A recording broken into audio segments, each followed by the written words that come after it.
The latest numbers from the Maricopa County Recorder's Office show that more than half of the 7,600 voters that updated their registration in March switched to their party affiliation to Other, which includes independents and no-party voters. And joining us to explain this trend is Chuck Coughlin, President and CEO of High Ground, and Jason Barraza, partner at Veritas Public Affairs. Gentlemen, good to have you all here. Thanks for joining us. Not much going on here, so we'll try to make something up.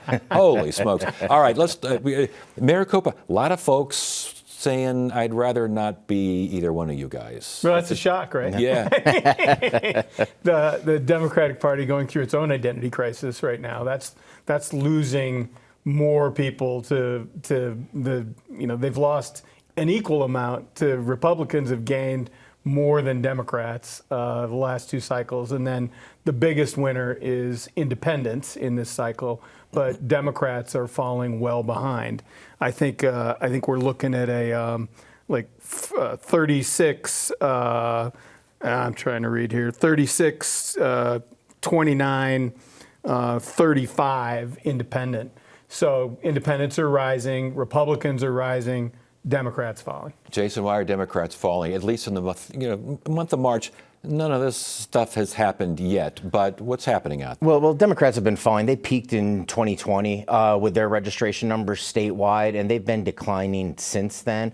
So this is not something that should be surprising, folks, if you've been paying attention. The Republican, the other category, which usually deals with independents and those with no party preference, has been consistently increasing. Same with Republicans, but more and more we see that independent or that other number creeping up higher and higher as a percentage of the total, which is important because we're seeing more and more discontent with political parties across the board. Yeah, absolutely. Why we ran Prop 140 last time. Yes. Because the system currently doesn't treat all voters equally. If you're an independent, you have to choose one of those ballots, meaning I can't vote for a Democrat for a Republican for county recorder or a Democrat for Congress. I got to write a straight ticket ballot. And then as a candidate, you can't even run in a primary. And so, the idea is treating every voter equally. And that was opposed by Governor Hobbs and opposed by the Republican Party. And so we're fighting a two-front war, which is hard to do. But that's the inequity of the current system in the way we do it. And the electorate is responding accordingly. Right. I don't like either of the options. For Democrats who are becoming others, why are they doing it? I don't think we fully know yet, but when we look at the response that happens with voters when they are registering, they're being asked to pick a decision between what each party is offering. As Democrats are looking at what the party is offering, we saw a lot of talk after the election that the voters did not like what the Democratic Party's message was, what they were packaging and bringing to the voters. What we could be seeing is people saying, that's not for me. I want to try something else. We're seeing some that are going to the MAGA movement that is within the Republican Party, but more and more are just saying, I'm going to just stay out of the party politics, the partisan politics, and I'm going to be another. Republicans that are becoming other, why are they doing it? Well, they don't. I mean, David Brooks wrote a great column in The Atlantic that came out this morning. Fantastic piece of journalism about what the dictatorial nature of what the Republican Party is becoming, with a lack of respect for the Christian gospel. Like, what do you want to? How are you here to help people? Instead of vilifying them.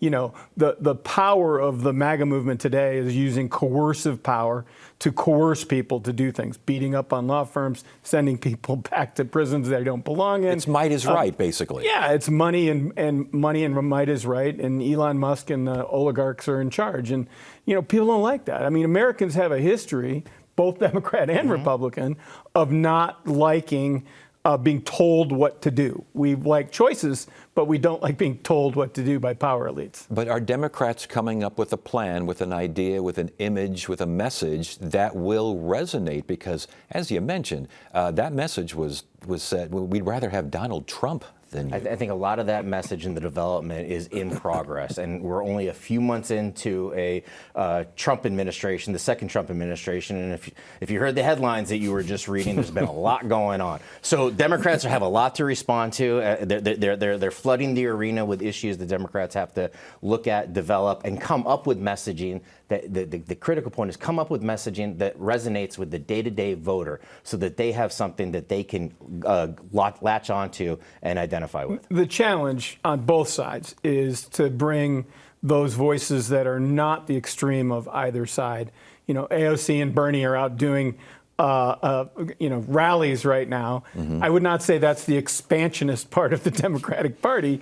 And so can the Democrats form a coalition with greater representation while ignoring that part of the coalition? I mean, Brooks in his own article says part of the problem today has been created by the Democrats in their cleaning house at universities and political correctness and identity politics that cleaned out a big portion of what used to be Democrats and turned on MAGA Republicans. You know, we're talking about registration and changing your party affiliations, and obviously Republicans have an edge in terms of numbers. They can afford to lose a few to others. Can Democrats afford to lose any more to others? Oh, no. Democrats need to stop the bleeding as soon as possible. It's been a free fall since, I said, 2020, when they kind of peaked as far as their registration in the state of Arizona. So yes, they need to stop that. They need to fix this solution, find a solution to this problem sooner rather than later. The current registration advantage for GOP over D is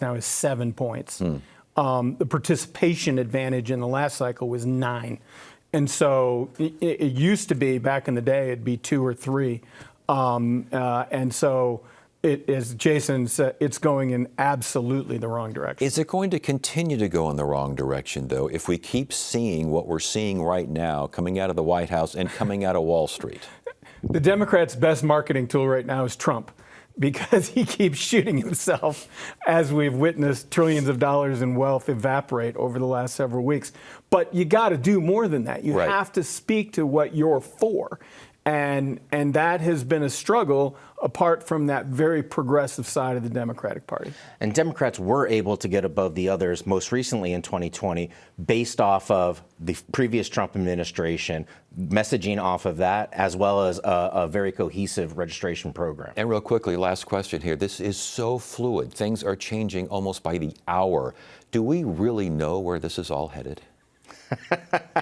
If we did, I think that would make us incredibly powerful to be able to predict that. But Karnak I don't know. says right now. I mean, I don't know. It's so fluid. It's a very fluid, and as we know today, things happen more quickly than they used to happen, right? With social media and the advent of the internet. I mean, you know, a lie is around the world before truth puts on its shoes, right?